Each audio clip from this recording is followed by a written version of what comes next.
Well, welcome to Chapter 5 in our wireless security class. And by the way, many people drop by in these videos that are not in the class because they're just posted up on YouTube. So for those of you who might be dropping by, I'll let you know that the textbook, I haven't done this before, and I probably should have, is this book right here. And it is by, it's Jones and Bartlett Learning is the publisher, and it's called Wireless and Mobile Device Security by Jim Doherty. And it's the second edition, so that's what we're using for this class. And we are in Chapter 5 this week. Another thing I want to mention for our class is that this class is sort of a combination of two classes that we had previously. We previously had a class on wireless and how it works, which is the technology side, and then a class on wireless security, which was a separate class. And you would take first the technology one and then the security one.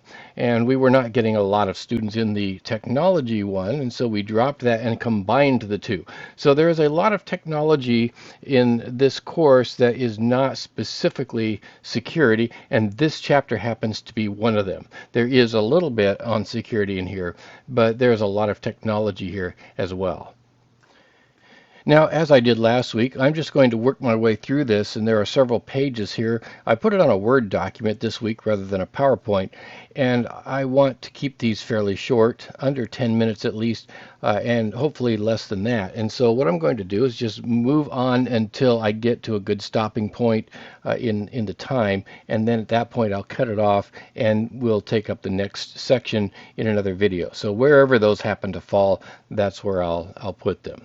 All right, let's get started with unlicensed frequency bands. So when it comes to Wi-Fi and other kinds of wireless communications, such as, say, wireless phones or your IR device and so on, IR device, by IR device, I mean for example, a remote control on a TV, Bluetooth, all of those things. There are frequency bands that are set aside for public use by the FCC and by the ITU, the International Telecommunications Union. So these are the bands that are wide open for free use by those systems. Now that doesn't mean, by the way, that there are no regulations. There are regulations about how much power you can use and things like that, but at least you are free to use these bands, and so that's where we find most of these things. And here's a list of those unlicensed frequency bands, and you'll notice that RFID and NFC, near field communication, those occur down here usually in the very low megahertz ranges. And then we have some commercial heating and sealing. Actually, we use RF energy for sealing plastics and so on in the commercial use, and that is at about 27 megahertz. Medical devices often run here in the 40 megahertz. And then we get into where our cordless phones used to be.